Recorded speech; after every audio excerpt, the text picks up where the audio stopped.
All right, here we are for round number 1, and we're offered the play, so we will take it. And looking at this hand, take a look. It does not have any threats in it yet, but we have a number of ways to draw cards, so we're going to keep this. One of the nice things about the Affinity deck is that you have a lot of velocity and ways to churn through your deck, so we can kind of take a peek at a number of different cards before we have to kind of worry about what kind of threats we're going to play. If I did not have a turn 1 play, I would always lead Great Furnace, because that leaves open the possibility that we're Boros, but because we are going to play a star, it kind of gives up the mystery right away, so we'll play a Chromatic Star and pass the turn. Looks like our opponent mulliganed to 6 and put a card on top, so we'll see where they're at. So they're playing a green deck, probably Elves or, yeah. So Elves is a so-so matchup for us. We really want an ATOG. If we draw an ATOG at any point, we will probably win the game. Team or Battle Rage plus ATOG will just win us the game outright pretty easily. Here the question is whether I want to play Wellspring or Thoughtcast. I'm going to play the Wellspring here because it's going to let me double Thoughtcast next turn if we don't find anything else to do.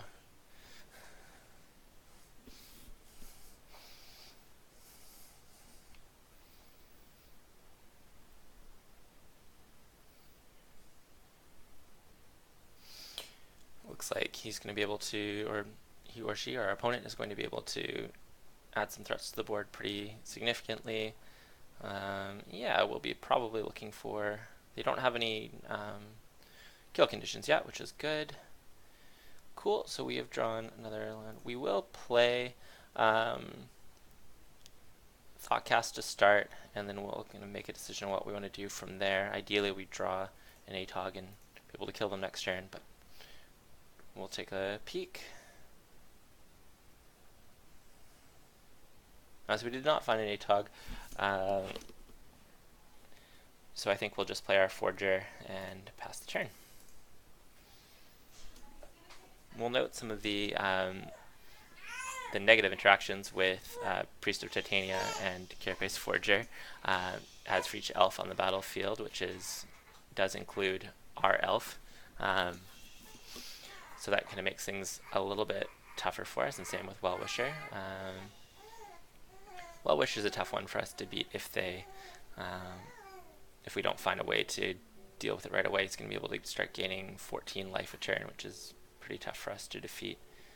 So we will be digging, looking for a removal spell, looking for a Galvanic Blast. So we'll start with a Thoughtcast. So we did find the Blast, which is like pretty important. We're going to need to use it on the Well-Wisher. They did not have any other threats, which is really good for us. And we're going to try to keep digging. So let's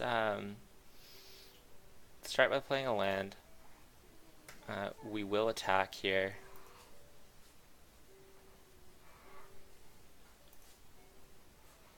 And see what they want to do about it, which is likely just to take it. Yeah. We will play another. I guess we want to be kind of getting through our deck as quickly as possible. We really need to find an ATOG. That's our best route to victory. So I'm going to play another Wellspring here.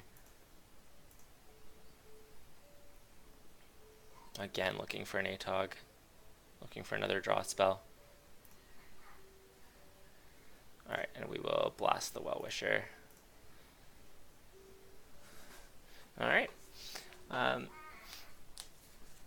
while our hand is not kind of significantly developed in a way that we can kill them outright, if they don't draw anything hugely important, we do get a chance to get pretty aggressive here.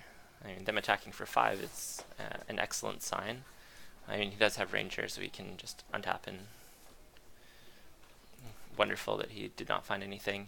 I am again going to start with a Prism here. I am certainly looking for ATOG. I really want to try to draw my threats. Okay, so we did not find one, which is fine, but we can play Flare Husk and a Carapace Forger, and that will shut down their attacks. You can block if you'd like to.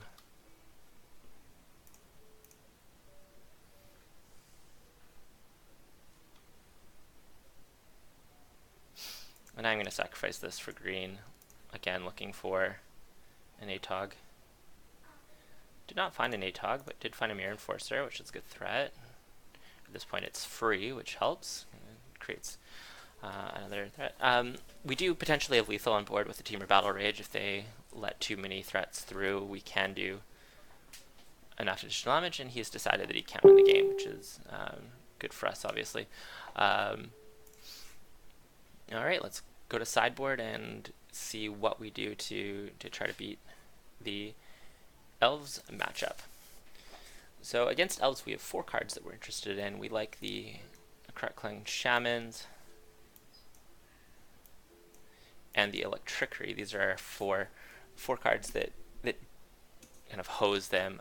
Shaman is kind of game over for them almost always. And then Electrickery is not always game over, but it is very good. So we'll be bringing these 4 cards in, and we're looking to take out 4 cards. Because the Shaman requires you to sacrifice artifacts to do this, we don't want to be super intense on our resources. So we don't want to take out too many of our artifacts. We are not as interested in Carapace Forger as we normally are, because they are elves. We don't want to give them the elf bonuses. So we're going to take out 2 Forgers. We take out 1 Perilous Research because, again, it's can be a little bit tough on our Shaman. We don't want to be sacrificing too much of our stuff. And then we can afford to take out 1 artifact. And because we're bringing in a bunch of creatures that make our Springleaf Drums better, we can take out 1 Flare Husk. And we will go into game 2 and see how this works.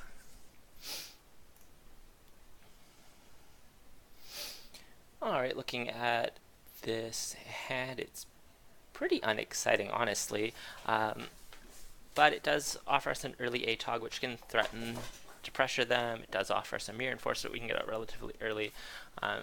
It's not an exciting hand, but I think it's too good to mulligan, so we will keep this.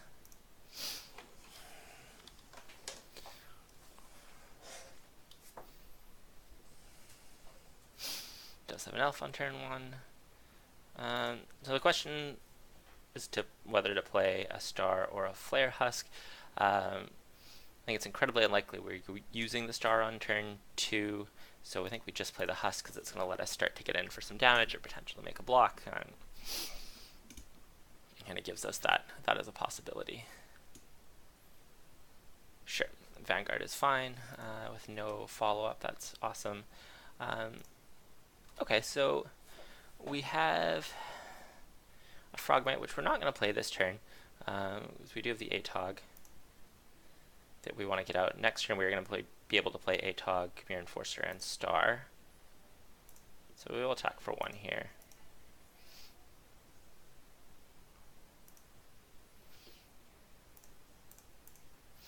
And then incredibly unlikely that he attacks his Vanguard into our ATOG.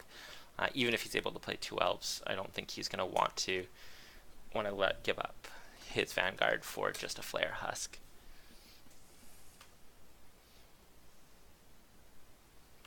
Now he's potentially going to be able to play a couple extra Elves, but again, that's fine.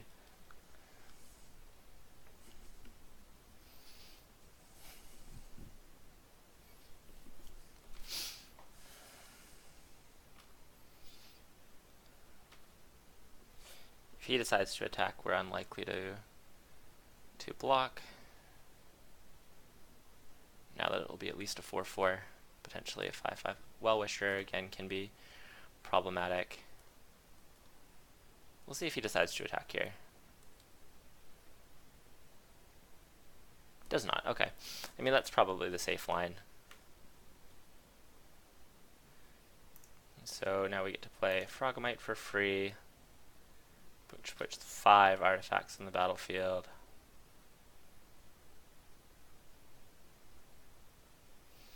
And play this guy.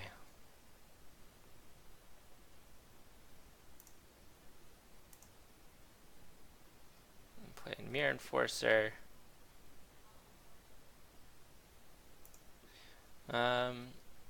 So the question is, do we want to attack with our ATOG? I think we do. The question is, what do we sacrifice if he decides to block? It's likely just going to be 2 lands, or a land and a Flare Husk, which seems totally fine.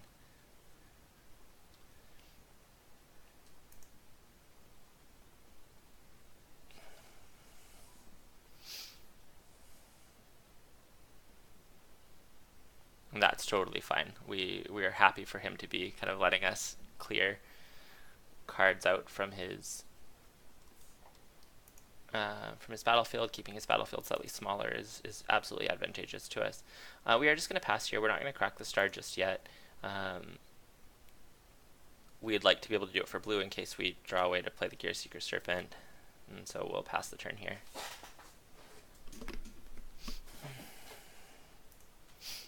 So we do know that he's got 4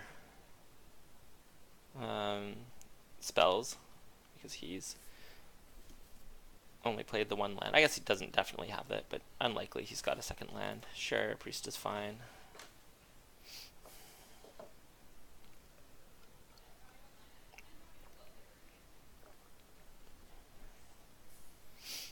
Naturalize, that's interesting. Not a common removal spell to use here, but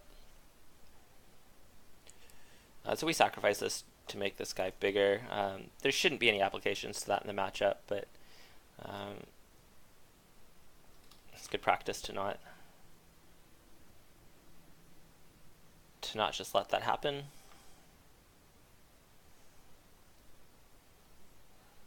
Okay, so now we sadly aren't going to be able to play this Gear Seeker Serpent for a while, because we do need to play this Thoughtcast. So we are going to cast this. A little trick here is that we want to click the cast button first before we use the star. Just good practice.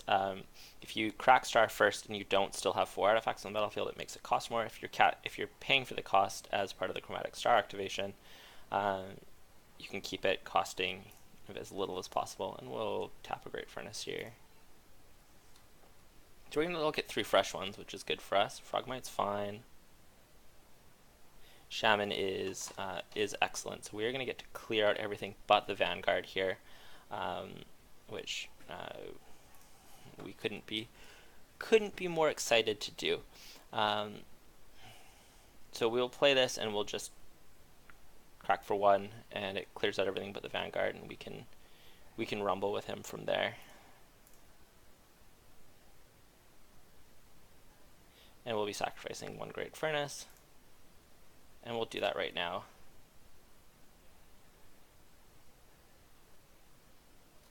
Yep, gain some life. Maybe interested in gaining 5 more life, not sure. He is, okay.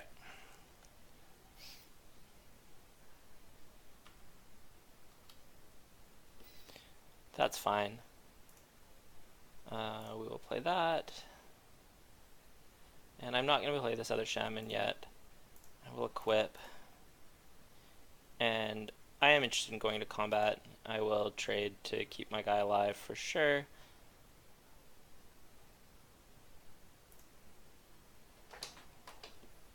Likely sacrificing a Frogmite and 1 land to do so. But he's not interested right now, which is fine, and we'll have another Shaman available to us. It's not game over because he does have the 5/5 here, and which is going to become a 6/6, but having the Shaman is going to keep his board from developing in a way that's too crazy. So we do have a seat here, just a question of whether we want to play the Shaman. I don't think I want to play it right now, so I'm just going to go for an attack. I would be willing to trade a land and a Frogmite for his Vanguard, especially since he's been unwilling to attack so far.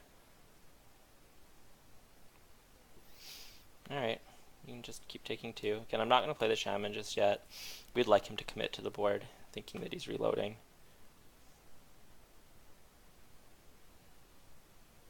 Oh, he is playing Distant Melody Virgin. Okay, Well Wisher's fine.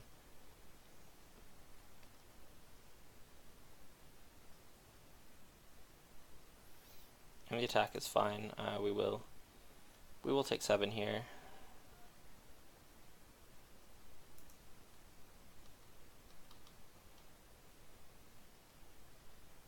Star is good. It's going to let us play our Gear Seeker.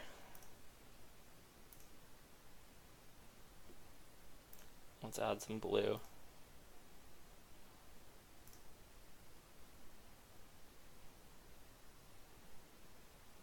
Another ATOG is not bad as well. We'll play the Gear Seeker. We'll play this guy.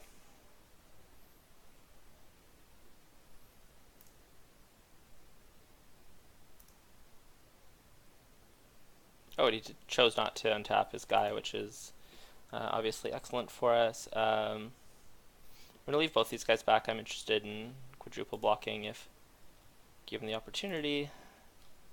We'll attack for 2 here. Or triple blocking, sorry. And you shouldn't have very much gas left at this point. You can see the power of the shaman here. It's just going to rest their board over and over again. That's fine. If he attacks, we are triple blocking. He's not interested this time. We do have a star, so we will play a star, which we're going to use potentially just to sacrifice to make this guy bigger.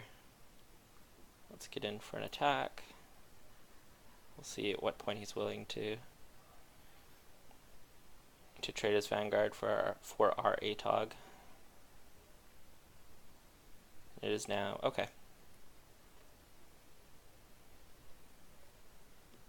It's not yet. Okay. Yeah, just an attack for 2 is fine. We'll add a second ATOG to the board. It's fine that gains him a life. He's not currently able to play any of his draw spells, which is pretty good for us. Priest is fine.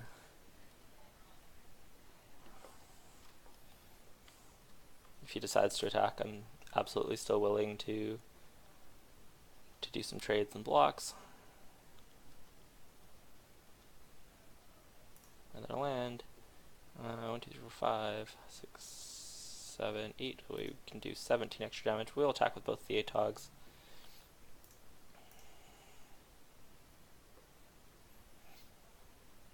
Okay.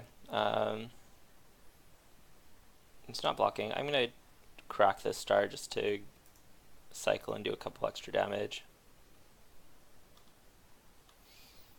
That's fine. We are going to force him to be chump blocking probably next turn. His priest is potentially very powerful here, but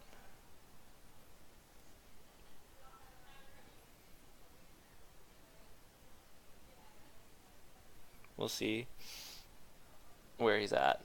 Yeah, that's fine. And now he may have his draw 4. Oh, just a Timberpack elf. Okay.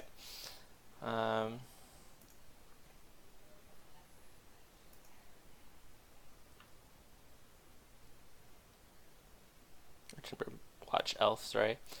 Okay, now we have to kind of look at what we're doing. Galvblast is excellent because that's going to eliminate the elf and make it easy for us to get in. Alternately, if he decides to not block both of our ATOGs, he would just be dead because I could sacrifice 5, 6, 7 for 14 additional damage. So we're going to start with an attack here and see what blocks he decides to go for.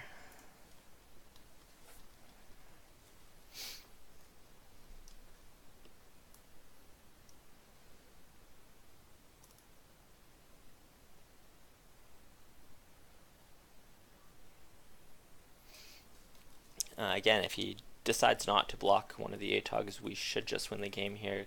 Okay. And that's totally fine. We get rid of 2 creatures. It makes this Timberwatch Elf like considerably less frightening. So we will just let that happen. Not going to worry about playing this Galvblast just yet. We'll take a wait and see if he needs to use it at some point. So that was probably, actually no, now that I'm saying that, that was a mistake. I should have just killed his elf on the spot, as we're going to be unable to deal with it now. But again, if he doesn't attack, we can attack with both our ATOGs again, and if he tries to pump, that will still give us the chance to kill it. Okay, a third ATOG is fine. Doesn't really change the math here. We will attack with both these ATOGs again, see what he does. He may at some point choose to block with the Vanguard, I don't know. I'm probably just going to let this happen, honestly, and see if he decides to do anything with the Elf.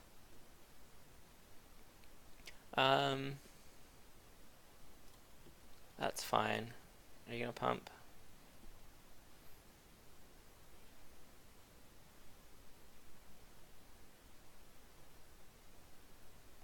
So we blast this guy.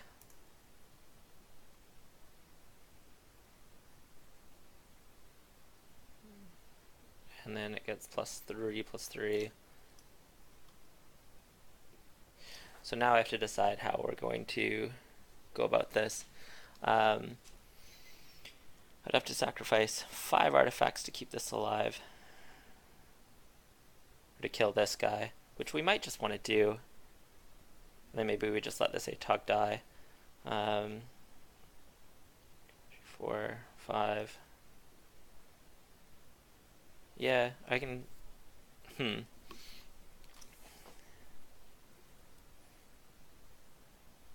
think we do want to kill the Vanguard. If he's left with nothing, we can start just jamming in, and he's left with kind of 2 creatures. I don't need to worry about playing 1, 2,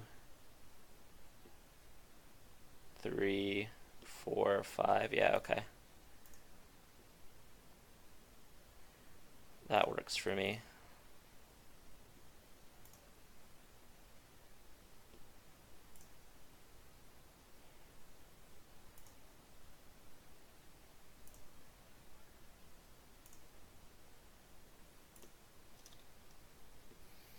Yeah, this will do just fine.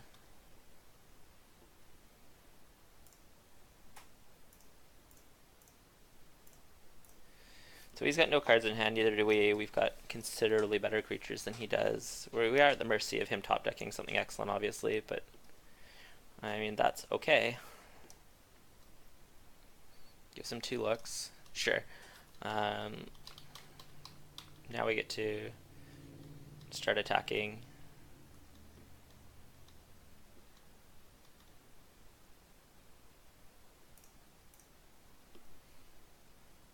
With 4 artifacts on the battlefield.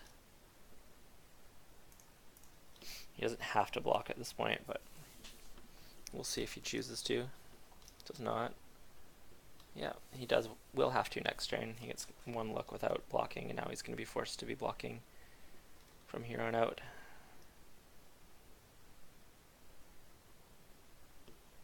No attacks, just plays a land. Perfect.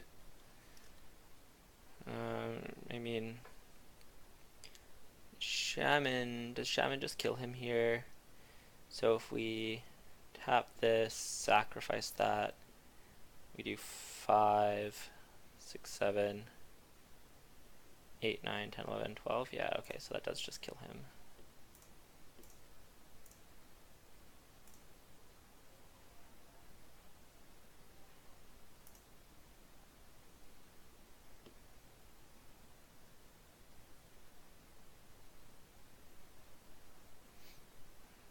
Looks like he's just adding some mana for fun. Okay, and so I've got 5, 6, 7, 8, 9, 10, 11, 12.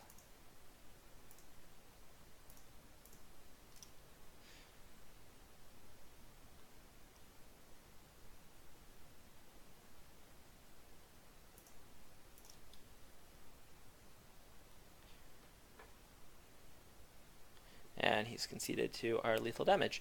Okay, we will be back shortly for round number 2.